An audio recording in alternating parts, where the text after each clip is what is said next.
Abra sua Bíblia, no livro de Mateus, perdão, você vai ter que abrir em Mateus também, mas primeiro em Marcos, capítulo 1. Marcos, capítulo 1. Marcos, capítulo 1.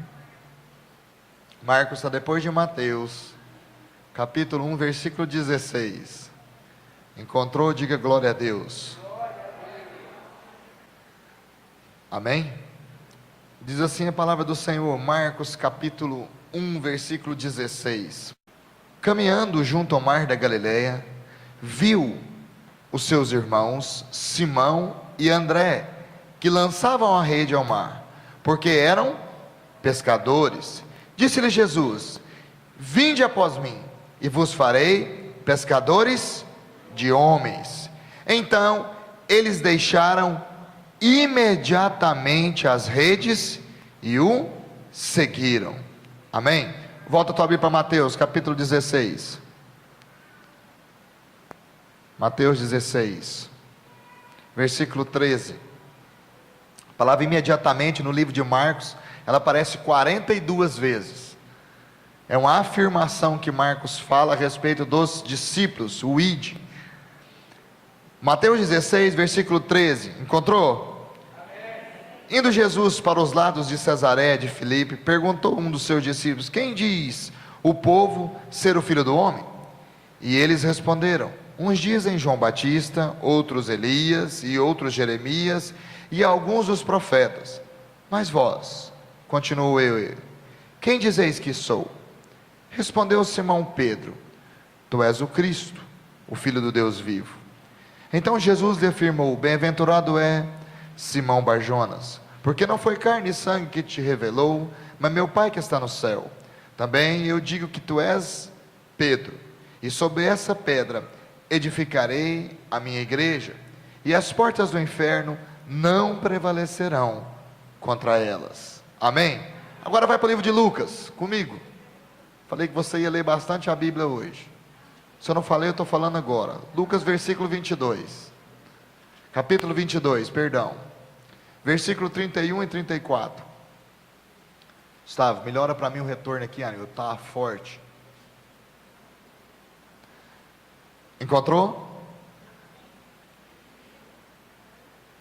Lucas 20, pode baixar o retorno. Lucas 22, versículo 31, diz o seguinte: Simão, Simão, eis que Satanás vos reclamou para vos peneirar como trigo. Eu, porém, roguei por ti, para que a tua fé não desfaleça. Tu, pois, quando te converteres, fortalece os teus irmãos. Ele, porém, respondeu: Senhor, estou pronto a ir contigo, tanto para a prisão como para a morte. Mas Jesus lhe disse: afirmo-te, Pedro, que hoje 3 vezes me negarás, que me conheces, antes que o galo cante. Amém? Feche teus olhos. Pai, eu te agradeço pela leitura da tua palavra, a qual é viva e eficaz. Que essa palavra, ó Pai, fale ao encontro das nossas vidas hoje, ó Pai, e que tenha liberdade, ó Pai, da vida de Deus, ó Pai, sobre nós, ó Pai, e que a unção do Senhor possa ministrar sobre as nossas vidas devido à tua palavra, à tua vontade. Pai, que o teu Espírito tenha liberdade em agir no nosso meio, ó Pai, conforme a direção do Senhor sobre nós, em nome de Jesus, amém. Pode arrumar. Pedro era um homem que sempre estava à frente. Era um homem que estava sempre à frente de tudo, de todas as coisas. Ele era um desbravador, ele era um conquistador, um verdadeiro sobrevivente de suas palavras. Presta atenção em mim, esquece os meninos mexendo aqui. Ele era um sobrevivente das suas palavras. Que palavras? De palavras impetuosas que ele tinha. Ele era um homem nervoso, ele era um homem agitado, um homem de opiniões fortes, um homem motivado pelas circunstâncias da hora. Pedro era muito imediatista. Ele era imediatista, ele era aquele cara da hora, ele queria resolver do jeito dele, das coisas dele. Ele não era muito de medir as consequências dos seus atos. Ele era muito afoito, ele era muito precipitado. Na passagem, ele tem de Mateus 16, ele tem uma revelação de quem é Jesus, uma tremenda revelação. Quando os outros discípulos nenhum tiveram essa revelação, ele teve. Quem era Jesus? Ele falou: olha, tu és o Cristo. Jesus ficou de boca aberta, falou assim: olha, não sei que não foi carne e sangue que te revelou, mas meu Pai que está no céu, porque você falou realmente que eu sou Cristo. eu sou o Senhor, eu sou o Filho de Deus, né? E aí depois Jesus começa a falar para ele, e fala: olha, sobre essa pedra edificarei a minha igreja. Jesus estava dando a ele uma autoridade apostólica, que ele ia ser o edificador da igreja. Não que a igreja está fundamentada nele, mas ele ia edificar a igreja verdadeiramente. E Pedro foi esse desbravador, essa pessoa, esse iniciante da igreja, esse homem forte, que todos esperavam nele. Mateus escreve Pedro justamente isso, como aquele que está à frente, como aquele que anda à frente, e as pessoas o acompanhavam. Então, a cada momento da vida de Pedro, ele percebe isso, mas logo em seguida ele fala para Jesus: não, mestre, mas é importante que você não morra. Então, da mesma hora que ele teve uma revelação de Deus, ele foi influenciado pelo diabo em dizer para Jesus que não era importante Jesus morrer, que não era importante ele morrer, que para que ele morreria. Mas na verdade, quando ele fala isso, quando ele libera isso, Jesus fala para mim: olha, tu cogita as coisas dos homens e não as coisas de Deus. Então Pedro era influenciável, e influenciado demais. Então nessa passagem ele teve a revelação, e Jesus o abençoou como edificador da igreja. Mas quando Jesus chamou Pedro, ele teve o cuidado perfeito, principalmente nessa passagem que lemos, de trocar o nome de Pedro. Antes, Pedro como se chamava Simão, Simão Barjonas, e que significa cana, que significa algo inconstante, porque a cana é inconstante. Você já viu um canavial, quando o vento bate nele, tanto que ele mexe, ele é inconstante. Então ele troca o nome de Pedro para Simão, para Pedro, que é rocha. Pedro era assim inconstante como a areia do mar, inconstante como a areia do mar, movida pelas ondas. A areia ela é sempre inconstante, ela é movida. A onda bate na areia, ela leva a areia até o fim da praia, e depois quando a onda volta, ela traz areia. Então o mar movimenta, a onda do mar, ela movimenta a areia ela é inconstante, ela não é firme. Jesus mesmo disse, quando ele fosse edificar uma casa, não devemos edificar sobre a areia, porque ela não tem firmeza, ela não é constante, ela não é firme. A areia ela é movida pela onda do mar. O mar, a Bíblia fala que ela representa o mundo. Então a areia é movida pelo mundo. E a areia também não pode ser um fundamento, pois ela não é sólida. A areia só é sólida quando há uma mistura. Obrigado, Valdir. Quando uma mistura é acrescentada a ela, o cimento, que é feito de quê? De rocha. Aí a areia se torna algo sólido, firme, constante. Rocha é algo firme. Jesus então troca a natureza do nome de Pedro, e Jesus quer trocar a natureza do nosso nome. Diga comigo essa noite: o Senhor quer trocar a natureza do meu nome. Jesus não queria a areia, ele queria a rocha. Ele queria contar com a rocha. Mas as coisas não acontecem como um passe de mágica na nossa vida. Não acontece assim, puf, transforma agora. Não. As coisas não são assim. Há uma estrutura que é a tempo. Ela vai passando tempo a tempo, e as coisas vão se moldando, e acaba uma hora ou outra que a palavra de Deus vem sobre nós e ela começa a nos moldar. Agora, de que forma isso acontece? Quando nós nos entregamos para o Senhor. Por quê? Somos influenciados, mas não podemos ser dominados pelos nossos desejos e pelas nossas vontades. Somos influenciados, mas não podemos ser dominados por isso. Não podemos ser dominados pelos nossos desejos, pelas nossas personalidades, por exemplo. Você não pode ser dominado por isso. Você pode até ser influenciado, porque a sua vontade tem que vir de Deus. Agora, a carne, ela pode até te influenciar, mas ela não pode te dominar, porque quem te domina é o Espírito Santo. A carne, ela jamais pode te dominar. Ela vai influenciar algumas coisas na sua vida, mas ela não pode te coordenar, ela não pode te direcionar. A nossa natureza, sendo pecaminosa, ela caminha em concordância com o pecado sempre. Mas isso acaba como deixamos a natureza de Deus, através do Espírito Santo, mudar a nossa natureza. Quando a natureza do Espírito Santo vem em nós e muda a nossa natureza, ela nos transforma. Ela nos transforma, ela nos muda, ela nos molda, ela nos aperfeiçoa, ela transforma a nossa vida. O que era antes não é mais. Por isso na igreja há muito eis isso, eis aquilo outro, porque Deus transformou, porque Deus mudou, porque Deus transformou todas essas coisas. Então Jesus também muda a natureza do quê? Da nossa ocupação. Lá em Mateus 1,16 nós vemos que eles eram o quê? Pescadores de homens. Jesus falou, não tem mais essa natureza para você. Jesus tirou eles de serem pescadores de peixes para serem pescadores de homens. Jesus mudou a natureza da ocupação. Agora diga comigo, natureza da ocupação. Ninguém estava à toa. Eles estavam ocupados. Não existia nenhum deles à toa. Ninguém estava lá à toa, coçando a cabeça debaixo de uma árvore. Ninguém estava à toa. Os que não eram pescadores estavam trabalhando em outras coisas. Ninguém era à toa. Todo mundo estava fazendo algo. Jesus mudou a natureza deles. Jesus viu naqueles homens um potencial que ninguém mais viu. Mas, entenda, Jesus chamou pessoas ocupadas e não pessoas desocupadas. Não fique esperando você ficar à toa para realizar a obra de Deus. O dia que eu estiver à toa, eu vou fazer a obra de Deus. O dia que eu tiver um tempo vago, quando não estiver fazendo mais nada, aí eu vou fazer a obra de Deus, aí eu vou ter tempo para Deus, aí eu quero fazer as coisas de Deus. Uma pessoa uma vez me falou o seguinte, pastor, quando eu aposentar, eu quero abençoar a obra de Deus, aí eu quero ser um missionário. Que jeito, filho, você já está velho. Você vai pregar quando muito na sua rua, já está bom. Não é quando você aposentar, porque aposentadoria é quando você pensa que não vai fazer mais nada. Não é assim, não é quando você aposentar, não é quando você parar de fazer algo, não é quando você terminar a sua carreira, a sua visão, o seu projeto, o seu estágio, não, não é assim. Não é assim que funciona a obra de Deus. A obra de Deus, ela é ativa, ela é a todo tempo, a todo momento, todas as horas, todos os momentos. Ele está chamando mesmo, em meio de toda a ocupação daquele povo, o Senhor estava chamando eles. O Senhor estava chamando eles para ser discípulo. Quando o Senhor nos chama, Ele nos chama dentro das nossas ocupações. Jesus não espera que desocupados façam a obra de Deus.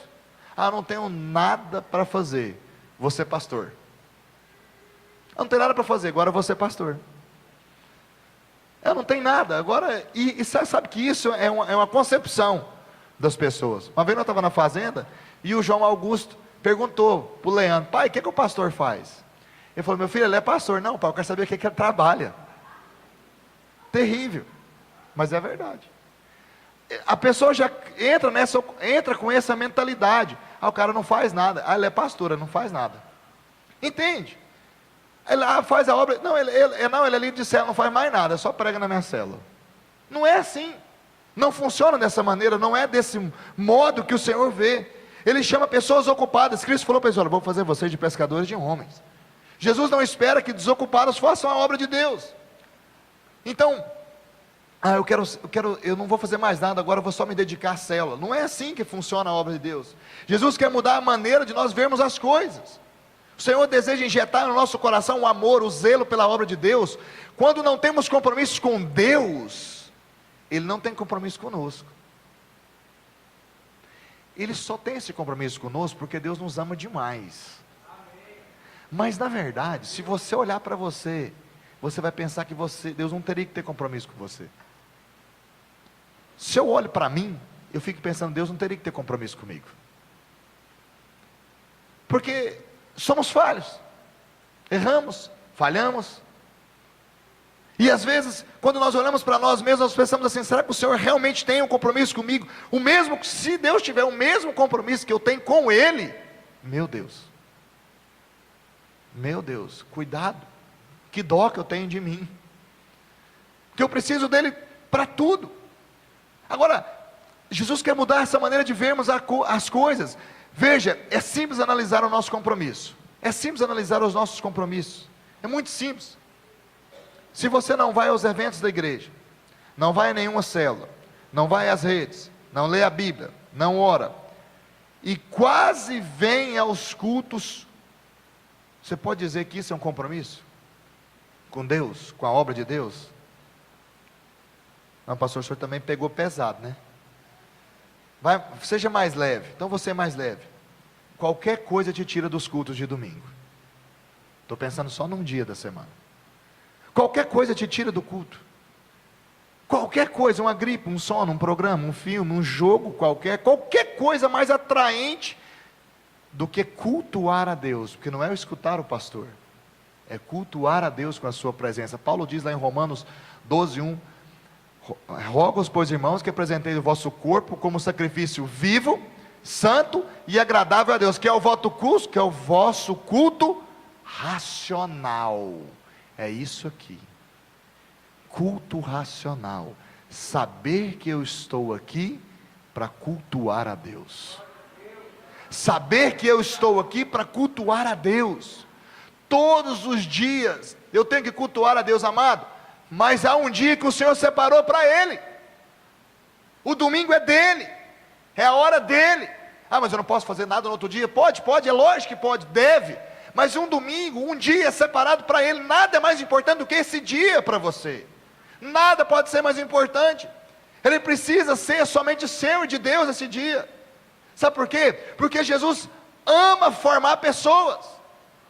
Lá no Éden, Deus fez um homem. Ele fez o homem de que forma? De barro. Por quê? Porque o barro aceita ser moldado. Deus moldou o homem conforme a sua imagem e semelhança. Então, quando a mão de Deus vem sobre nós, ela vem para nos moldar, segundo o caráter de Cristo. Efésios 4:22, não precisa abrir, diz: e vos revistais o novo homem. Qual que é o novo homem? Você, em Cristo, é um novo homem, nova criatura, criado, e Paulo completa, criado segundo Deus, em justiça, retidão, procedentes da verdade. Procede da onde? Da verdade. Quem é a verdade? Eu sou o caminho. Procede de quem? De Jesus. Eu sou o caminho, sou a verdade, sou a vida. Eu procedo dele, o meu caráter está nele, a minha vida está nele, a minha justiça está nele, a minha retidão está nele, tudo está nele, tudo veio por meio dele. O diabo tentou acabar com a criação de Deus lá no Éden, mas ele só atrasou o plano de Deus. Ele nunca vai conseguir anular o plano de Deus. Ele pode até corromper algumas pessoas, mas aquelas que deixam serem moldadas novamente por Cristo, experimentarão em sua vida algo novo, algo sobrenatural, que é a glória da segunda casa. Esses que deixam ser moldados por Jesus, vão experimentar sempre algo novo, a glória da segunda casa nele, a perfeição de Cristo nele, a plenitude de Cristo nele, a vida de Cristo nele. Deixar ser moldado fala de deixar ser trabalhado, fala de deixar ser visto, fala de deixar ser amado, ser cuidado, ser burilado por Deus. Agora, Deus nos ama e esse amor é incondicional. Ele não espera algo de você para Ele te amar, mas Ele deseja nos moldar, nos formar e nos mudar conforme a sua vontade, não conforme a nossa. O problema é que nós queremos colocar limites para Deus nos moldar. Não, Senhor, o Senhor pode nos moldar até aqui. Até agora o Senhor nos molda, da agora para frente o Senhor não faz mais nada. Nós vamos nos moldando do jeito que queremos. Até agora Deus trabalha na minha vida, da agora para frente Deus não trabalha mais. Não é assim que nós trabalhamos com Deus, e nem do jeito que Deus trabalhar conosco. Então pare de lutar com Deus, aceite a mão de Deus te moldar, aceite a mão de Deus vir sobre você. Quanto mais você corre de Deus, mais o plano que Ele tem na sua vida vai ser retardado. Quanto mais você corre da responsabilidade de Deus e com Deus, mais o plano de Deus na sua vida vai sendo retardado. Veja o caso de Pedro, que nós colocamos, e lemos esse final desse texto no capítulo 22 de Lucas, versículo 31 a 34. Pedro havia andado com Jesus há 3 anos, 3 anos caminhando com Cristo, andando com Jesus, aprendendo, lendo, vendo Jesus fazer, escutando Jesus fazer, prestando atenção naquilo que Jesus falava. Todas as coisas espirituais influenciavam a vida de Pedro muito, muito, porque ele via acontecer as coisas. Mas veja que Jesus chega até Pedro e fala: Simão, senta aqui, deixa eu te falar algo. Satanás veio até mim para peneirar a sua vida. Ele veio até mim para peneirar você. Ele veio até mim para poder tocar. Peneirar fala de tocar, mexer, tirar, separar. Ele veio até mim para tocar em você, para mexer em você, para burilar você. O diabo, ele está falando que Satanás chegou até isso, chegou até ele para falar isso. E ele olhou aquela situação. Então veja que Pedro foi avisado por Jesus, falou assim: olha, você vai me negar 3 vezes. Mas como isso pode acontecer, pastor? De que forma? Jesus não havia o chamado para andar com ele? Sim. Jesus não havia ensinado sobre fidelidade? Sim. Então, por que Pedro já havia ministrado o nome de Jesus para tantas pessoas? Porque ele foi enviado por Jesus em outras cidades, havia sido enviado juntamente com outros discípulos, anunciar o evangelho em outras cidades, e tudo isso não foi suficiente para que Pedro se apegasse verdadeiramente a Jesus e não o negasse na hora do aperto? Seria. E às vezes pensamos, como Pedro negou Jesus? Como que Pedro foi negar Jesus? De que forma? Para quê? Por quê? Qual a razão? Qual a razão que Pedro levou a Pedro negar Jesus? Um ingrato? Um desertor? Um falso discípulo? Mas nós negaríamos Cristo? Será que nós negaríamos Cristo? Será que não no lugar de Pedro? Pense para hoje. Você negaria Jesus? Jesus já fez muito na sua vida, já fez. Já lhe curou, já te salvou do inferno. Não, já pastor, já tudo isso. Eu sou uma nova pessoa. Eu até sei alguns versículos da Bíblia. Amém. Então na hora do aperto, você vai negar Jesus? Vai ser agente secreto? Sou cristão só na igreja? Quando eu estou na rua não posso dar bandeira, não posso ser crente? Porque eu ainda me escondo de Jesus. Quantos no seu trabalho sabem que você é crente? Quantos na sua escola sabem que você é crente? Quantas vezes na hora da refeição, sem ser na sua casa, você ora em qualquer lugar?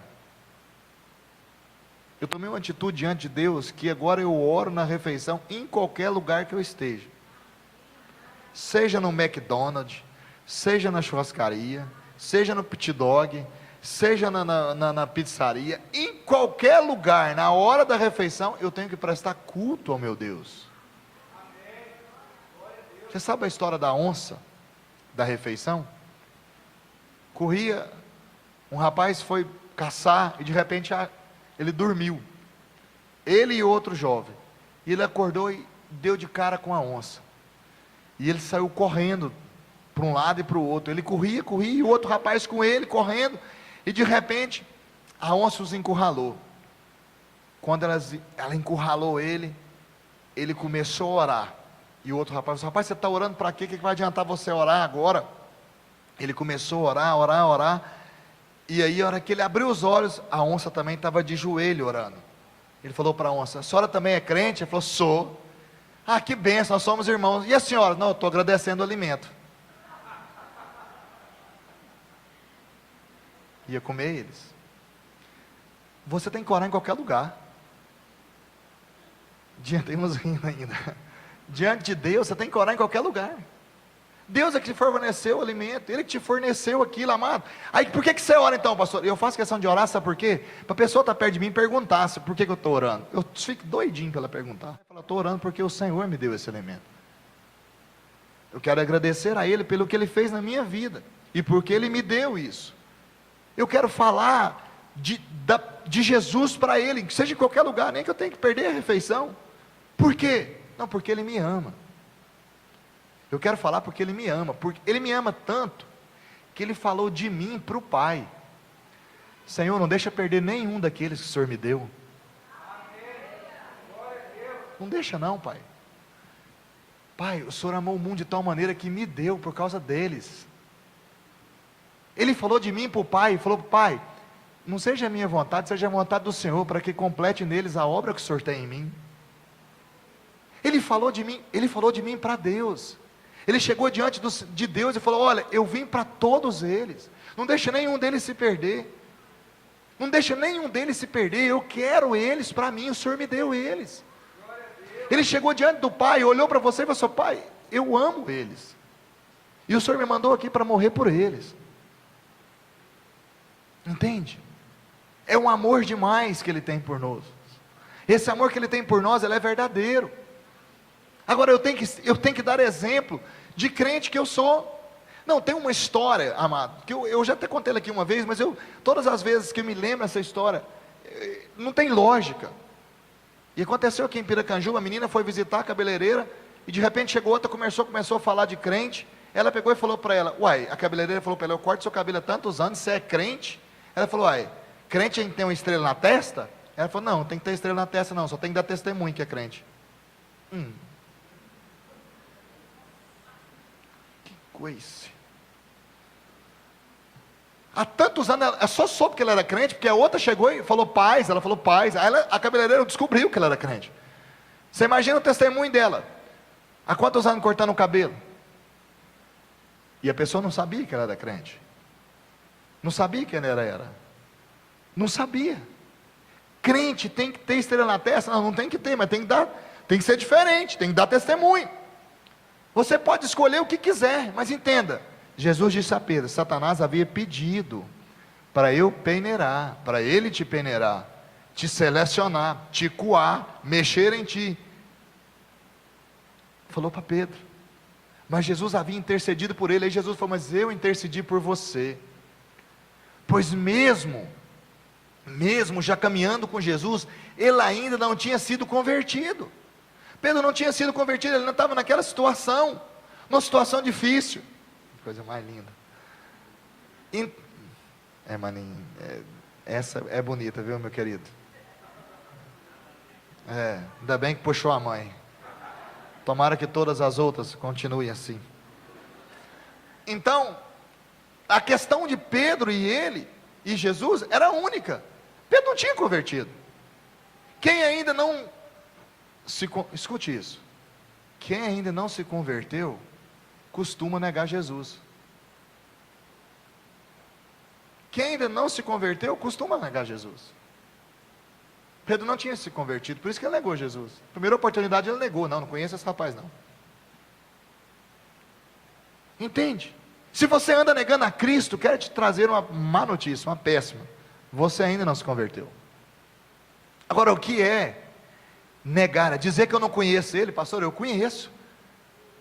É lógico, também, mas você não pode dizer para os outros que você não conhece Jesus, porque todo mundo sabe quem é Jesus, pelo menos aqui no nosso meio, todo mundo sabe quem é Jesus. Se você falar em outro país, em outro lugar, muito distante, aí eu vou até concordar com você, mas aqui todo mundo sabe quem é Jesus.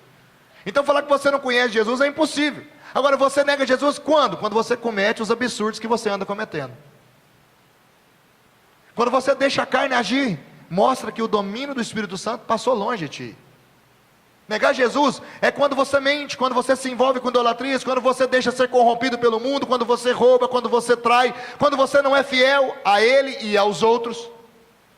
Com tudo isso e com todas as outras coisas que você faz de errado, você nega Jesus. Pastor, mas eu falo de Jesus, mas não vive. Do que adianta falar e não viver? Entenda, há dois grupos de pessoas dentro da igreja: os convertidos e os convencidos. O primeiro grupo é os convertidos. Esses são diferentes. Não pensam em títulos, não pensam em honras, não querem o cargo, querem o encargo da obra, querem trabalhar de verdade, amam servir pessoas, amam o Senhor mais do que tudo, oram, buscam a Deus, pagam um preço por vida, por pessoas, oram pelos seus líderes, pelos projetos, pelos alvos da igreja, estão sempre presentes nas convocações, não são pessoas melindrosas, cheias de não me toque, não são fofoqueiros, muito menos mentirosos, são fiéis e estão sempre compromissados com o culto do Senhor. Esses são convertidos. Esses são convertidos, compromissados com o dia do Senhor, compromissados com eventos, com estratégias santas para ganharem vidas, buscam andar na retidão, não são falhos, reconhecem seus erros, são pessoas que são tratáveis, ensináveis, submissas, procuram ser moldadas, lavradas pela palavra de Deus. Esses podem dizer que são convertidos. Esses podem dizer, somos convertidos. Agora eu te pergunto, você se encaixa aí? Será que nos encaixamos aí? Ou estamos no segundo grupo? Agora seja fiel com você mesmo, pelo menos com você mesmo. Aonde, que grupo que você está? O segundo grupo é daqueles que são convencidos, são como os Pedros antigos. Pedros antigos, porque Pedro foi moldado, transformado, mudado. Pedros antigos da vida. Conhecem Jesus, tem ligação com Jesus, mas na hora que a onça vai beber água, negam Jesus. Não estão prontos para se posicionarem como cristãos genuínos, verdadeiros. Os convencidos amam a obra porque amam os eventos, o oba-oba, mas para o compromisso ainda são imaturos, infantis, crianças, jovens, velhos demais, pouco demais, gordo, magro, antigo, novo, sempre há uma desculpa. Havia um homem andando, e Jesus se depara com ele, Jesus fala, segue-me. E ele fala para o Senhor, Senhor, quero te seguir, mas antes deixa eu sepultar meu pai. E aí Jesus fala para ele, deixe que os mortos sepultem seus próprios mortos. Aí você pensa, gente, morto sepultar morto? Jesus está doido? Não está doido, porque aquele homem deu uma desculpa para Jesus. Ele falou, Senhor, eu quero até te seguir, mas deixa eu sepultar primeiro meu pai. E na tradição judaica, sepultar não quer dizer, o texto não fala que aquele homem estava, que o pai daquele jovem estava morto. Ele falou que queria sepultar ele, quer dizer, deixa ele morrer. Ó, depois que ele morrer, aí eu vou te seguir. Aí Jesus usa uma hipérbole, um absurdo. Fala, deixa os mortos sepultar seus próprios mortos. Quantos de nós temos levantado desculpas para não servir o Senhor? Eu não quero servir. Ah, não, tem muita coisa, eu tenho muito tempo para fazer, eu estou muito envolvido com isso, com aquilo outro. Aí vai chegar naquele momento, você vai chegar diante do Senhor, que vai estar o finalzinho de tudo, que vai acabar as coisas, e você vai falar, Senhor, no teu nome eu orei, no teu nome eu expulsei demônios, no teu nome eu curei, no teu nome eu profetizei, e agora ele vai falar, não te conheço.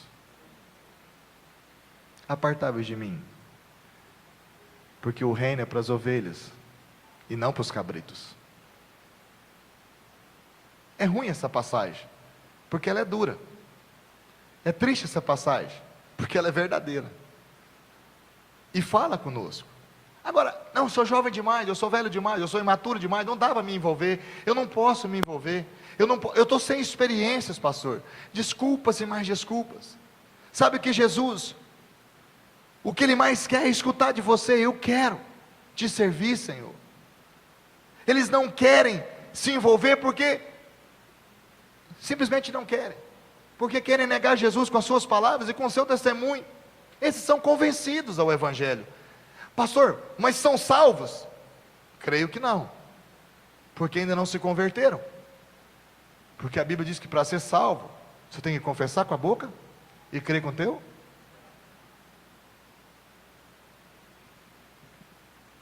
Mas a Bíblia fala que a boca fala cheia, fala o que está cheio. Se no seu coração tem Cristo, a tua boca vai confessar Ele mesmo.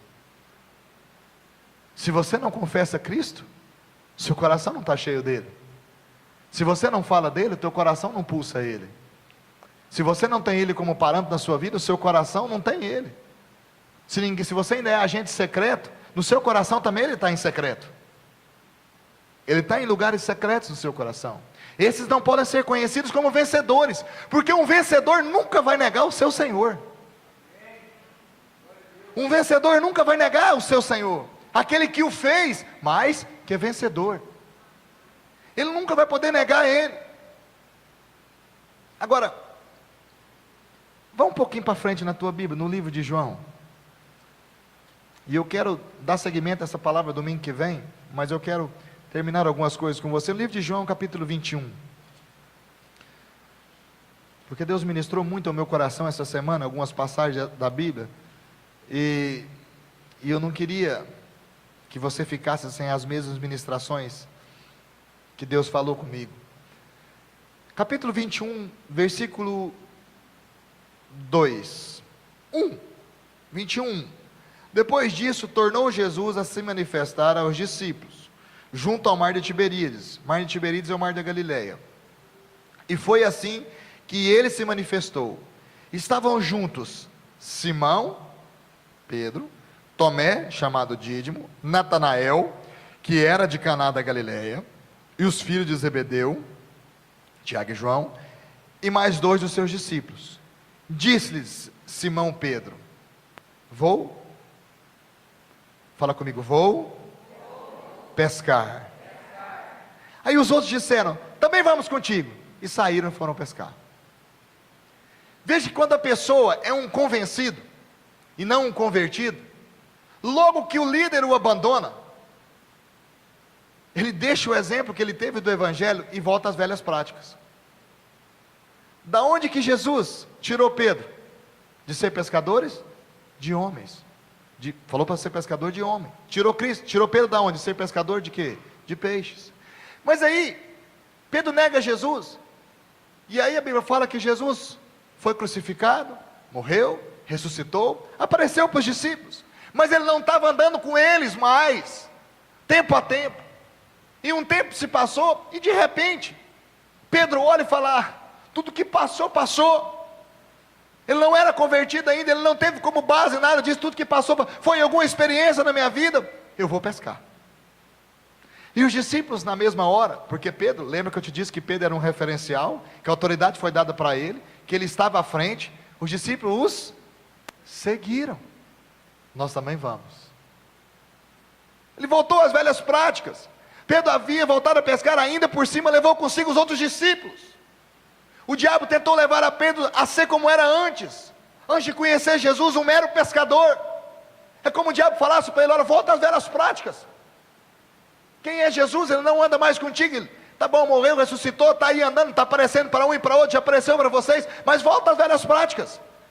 Esquece o que ele fez na sua vida, esquece a cura que ele te deu, esquece o milagre que ele fez em você, esquece a restauração da sua casa, esquece a restauração dos seus filhos, esquece o que ele já ministrou na sua vida, o que ele te curou, te tirou da morte. Isso já passou. Volta às velhas práticas. Temos que viver o hoje, o agora, no instante. Volta às velhas práticas. E Pedro pensou: vou pescar. Quem quer ir pescar? Todo mundo quis. Todo mundo quis. Vamos com você. Acredito que até os que não eram pescador foi. Porque ele era o líder. Ele chamou para ir. Quantas vezes Satanás tem tentado nos levar à lama novamente? Você fica longe de alguém que te ajuda espiritualmente um dia, e você volta às velhas práticas do pecado sem demora. Um dia que alguém não fala com você, que alguém não te dá uma palavra, que você não fala com alguém, você volta a pecar. Jesus fica longe dos discípulos e de Pedro, e eles não querem saber do evangelho, mas querem voltar a pescar e serem pescadores de peixes. Mas Jesus não tinha isso para eles mais.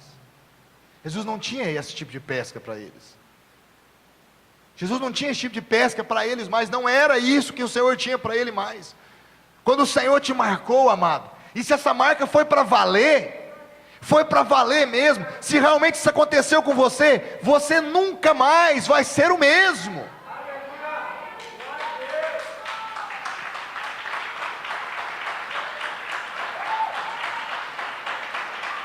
O seu amor pelo Evangelho e por Jesus deve ser além das suas vontades, pois o amor de Jesus vai além da vontade dele. Ele mesmo falou: Senhor, que não seja feita a minha vontade, mas a sua. O amor que Cristo tem por você vai muito além da vontade dele mesmo. Ele abriu mão da vontade dele no Getsemane para falar: não quero fazer a minha vontade, faz a sua vontade, Senhor. Eu não quero mais ser dono da minha vontade. Agora, por que isso acontece conosco? Se o Senhor te marcou, a sua vontade não é mais sua, é dele. O seu coração não é mais seu, é dele. A sua vida não é mais sua, é dele. Mas Jesus, ele aparece em especial depois para Pedro, e anda com a Bíblia um pouquinho para frente, para nós lermos o versículo 15 do capítulo 21 de João. Eu queria que você lesse comigo realmente esse texto.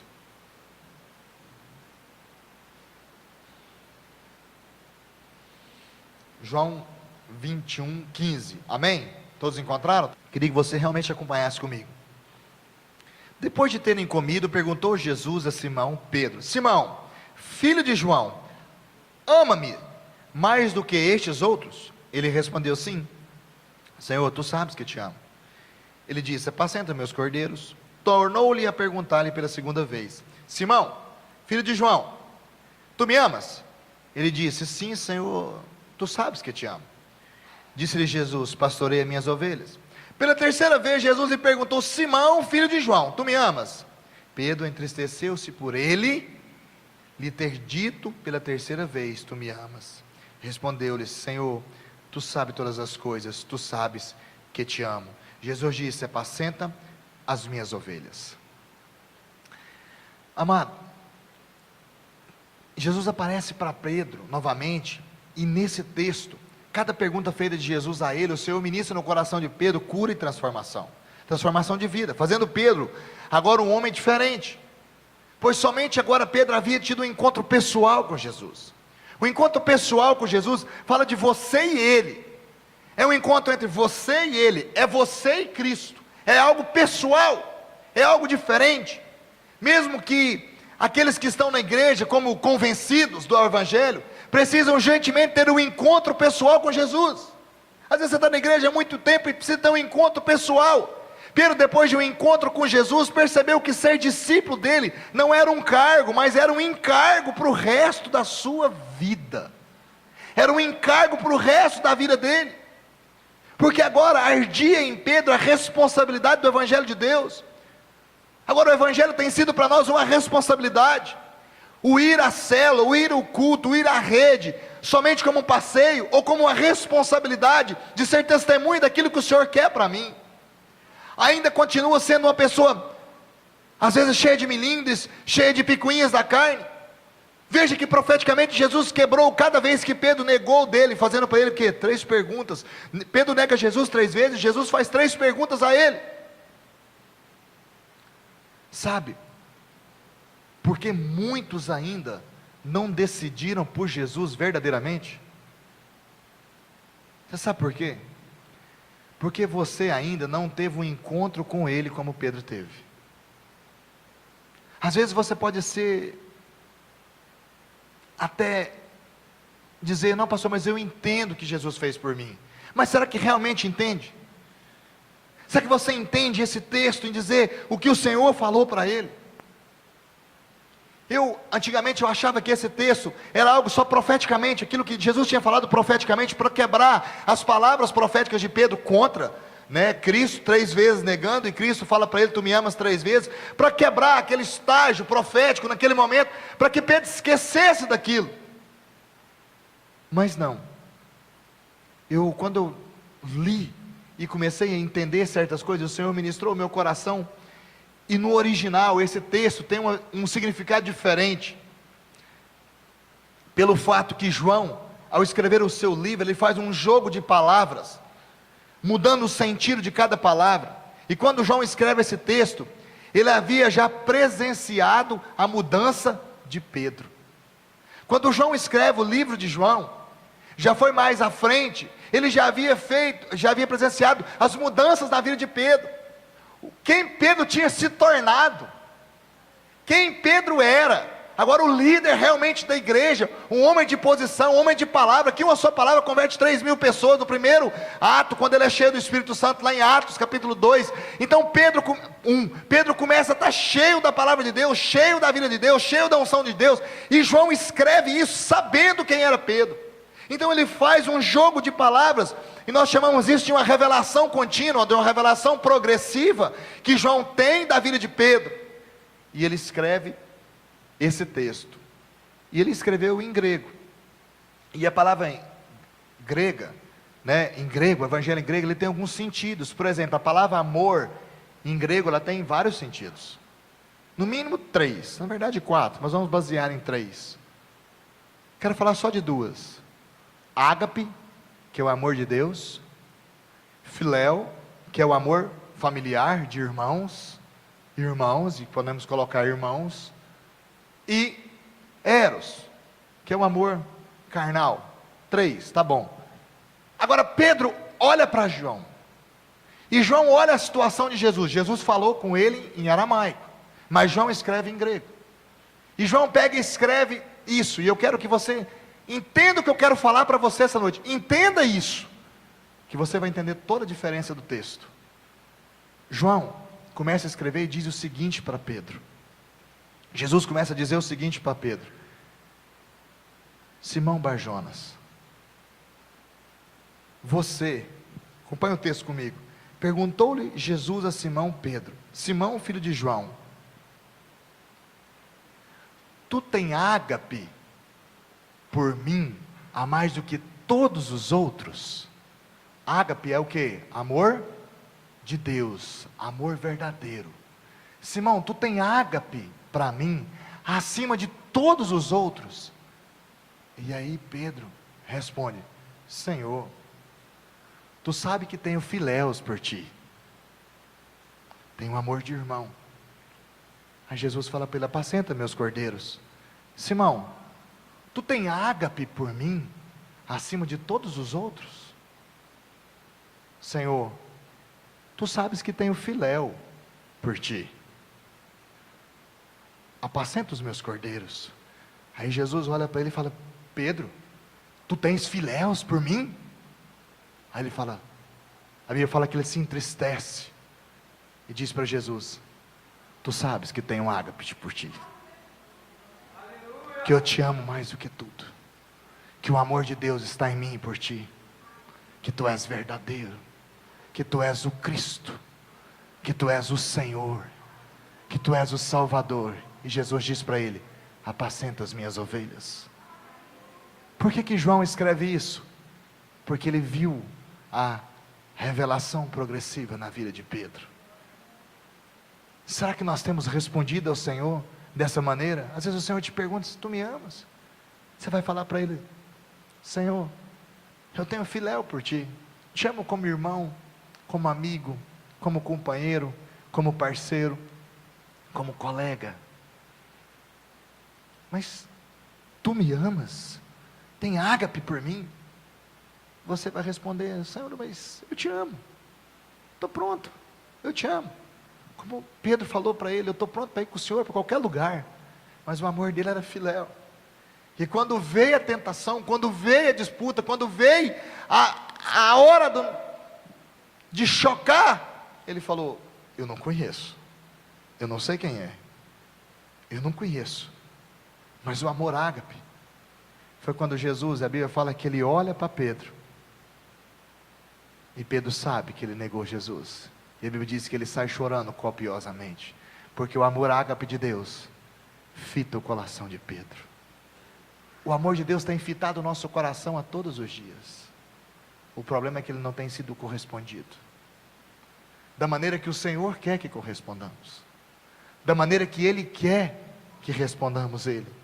Então quando João escreve isso, ele explica isso verdadeiramente. Quando Jesus chama Pedro para conversar, ele pergunta: tu me amas? Tem ágape por mim? Pedro responde: não, Senhor, eu tenho filéu por ti. Pedro, você tem ágape por mim? Não, Senhor, eu tenho filéu por ti. Pedro, tu tens filéu por mim? Senhor, eu tenho ágape por ti, eu amo o Senhor, mais do que isso. Então Pedro só responde isso porque o amor de Deus entra nele. Mas como Jesus tinha um projeto para Pedro, ele preparou um encontro pessoal para ele, a sós. Jesus também fez isso para nós, hoje. Ele quer ter um encontro pessoal com você. Eu não sei como está a tua vida, não sei como você tem andado. Eu só sei que hoje, Deus quer ter um concerto com você, um concerto com a sua vida. Às vezes você diz que muitas das vezes morreria por Jesus, mas nunca pôde confessá-lo aos outros, por vergonha, por medo, por críticas. Às vezes Pedro poderia ter tido esse mesmo sentimento naquela situação trágica. Às vezes as pessoas sabem que você é crente, mas você nunca confessou Ele, porque o teu amor por Cristo daí é filéu. Você ainda ama Ele como um companheiro, como um parceiro, como um amigo, alguém que você conheceu, mas não como alguém que morreu por você, transformou a sua vida e te deu vida eterna.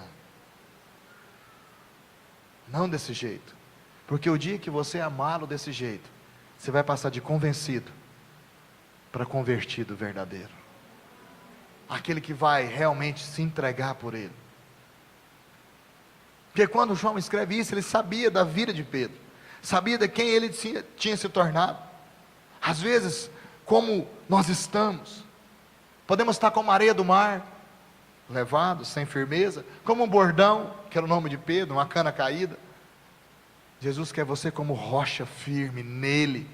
Conserte a sua vida hoje, conserte a sua vida com ele. Amanhã vão querer saber quem você é. Amanhã alguém vai perguntar para você quem você é. Aí você vai poder dizer: sou discípulo de Jesus Cristo, meu Senhor, meu Salvador. Mas pastor, eu já tenho um cargo, eu já sou um líder de muitas coisas, eu sou líder de célula, eu sou líder de rede, eu canto, eu ministro.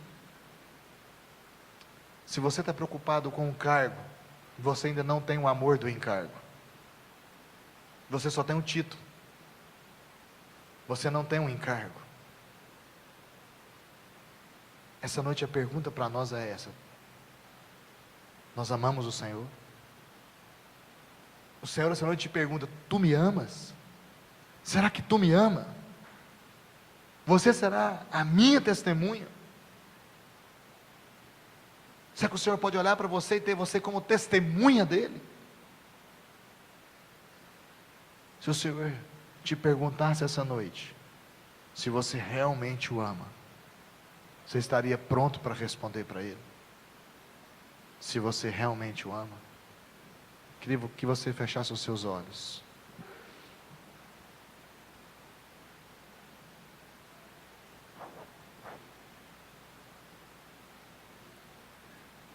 Se você deseja consertar a sua vida com o Senhor, tenha um momento com Ele.